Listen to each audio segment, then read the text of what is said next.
안녕하세요. 연뷰티의 연아입니다. 오늘은 많은 분들께서 간호사를 하다가 왜 아메이를 하는지에 대해 굉장히 많이 궁금해 하시더라고요. 왜 그렇게 공부를 해놓고 왜 간호사를 하지 않고 국가 면허증을 내려놓고 아메이를 하는지 많은 분들께서 궁금해 하셔서 조금 그 얘기를 오늘 해드리려고 해요. 사실 제가 되게 많이 건강해 보이는데 간호사를 할 때 사시사철 감기를 달고 살았다고 생각해 하시면 되세요. 왜냐면 이제 환자들은 외부에서 바이러스를 가지고 오니까 저는 출근해 있는 그 공간에 있더라도 계속 바이러스가 유입이 되잖아요. 그래서 이제 계속 감기를 사시사철 달고 살고 쉬는 날에 되게 집에 가만히 누워 있어야 될 정도로 컨디션이 매우 안 좋았어요. 그래서 사실 성향으로 보면 되게 밖에 사람들을 많이 만났을 것 같지만 정말 소중한 친구들 한두 명 만나는 거 외에는 정말 이렇게 거진 베드레스트 죽어있는 시체처럼 주말이나 쉬는 날을 이렇게 보내야 하는 그런 날들이 있었습니다. 어쩌면 정말 연애하는 것도 저는 컨디션이 되게 부족하다 느껴질 정도로 힘들었던 것 같아요. 그래서 뭐 그런 지속적인 건강하지 않은 삶을 계속 살기가 싫었고, 일단 첫 번째가. 그리고 이제 두 번째는 제가 일하는 공간에 뭐 간호팀장님이나 아니면 뭐 수간호사 선생님 이렇게 보면은 물론 너무너무 대단하시고 멋지시죠. 정말 어, 아픈 환자들을 대신해서 우리가 그런 어떤 체계성을 가지고 지속적인 어떤 월급을 받기는 하지만 정말 봉사하는 마음으로 일을 하는 거가, 근데 그게 참 어디든 그 시스템이 다 본인에게 잘 이렇게 다 맞지는 않잖아요. 그래서 저는 참 그런 부분들이 내가 나중에 이렇게 계속 그분들처럼 병원에서 일하기에는 나는 약간 좀 별로 그게 흥미롭지 않다. 내 노후를 저렇게 맞이하고 싶지 않다. 물론 이렇게 저렇다라는 그 표현이 그분들이 삶이 잘못된 거는 절대 아니고, 그냥 저는 그 병원이라는 공간에서 어떻게 보면 좀 벗어나고 싶었던 사람인 것 같아요. 그러던 중에 이제 세 번째 요인, 제가 이거는 조금 시스템을 제가 그 왜 이렇게 찾아다녔는지와 같이 이렇게 맞물리는 내용인데요. 원래 제가 처음에 일했던 병원은 한 600병상 정도 되는 조금 시스템이 잘 갖춰진 병원이었는데, 이제 결혼을 하고 조금 이제 조금 편한 뭐 100병상, 200병상에 와서 일을 하다 보니까 시스템이 별로 이렇게 잘 갖춰지지 않다 보니 좀 많이 제가 거기에서 조금 그 시스템의 니즈를 좀 느꼈었던 것 같아요. 병원이 큰 데는, 그리고 바쁜 데는 다 이유가 있고 그런 시스템이 잘 갖춰져야만 그 병원이 잘 운영된다는 그런 개념도 좀 생기게 됐고요. 그리고 가장 큰 그 세 번째 사건이 이제 나오는데, 음, 사실 이제 제가 첫 번째 일했던 곳에서는 고려대 출신의 이제 병원장님, 의사 선생님께서 자기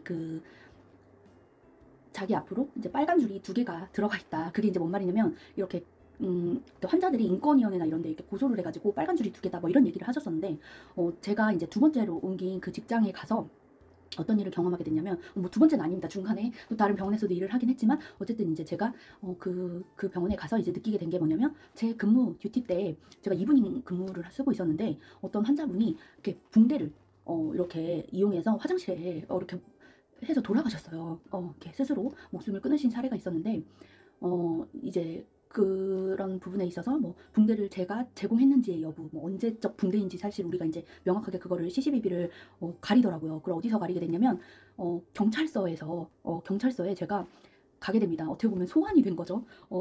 첫 번째 병원 다닐 때는 저희가 어떤 여러 가지 뭐 사망 사건이 있던 여러 가지 일이 있어도 사실 병원장님 안에서 이렇게 다 해결이 되는 굉장히 뭔가 그 편안한 시스템 안에 있었다는 걸 제가 그래서 깨닫게 됐거든요.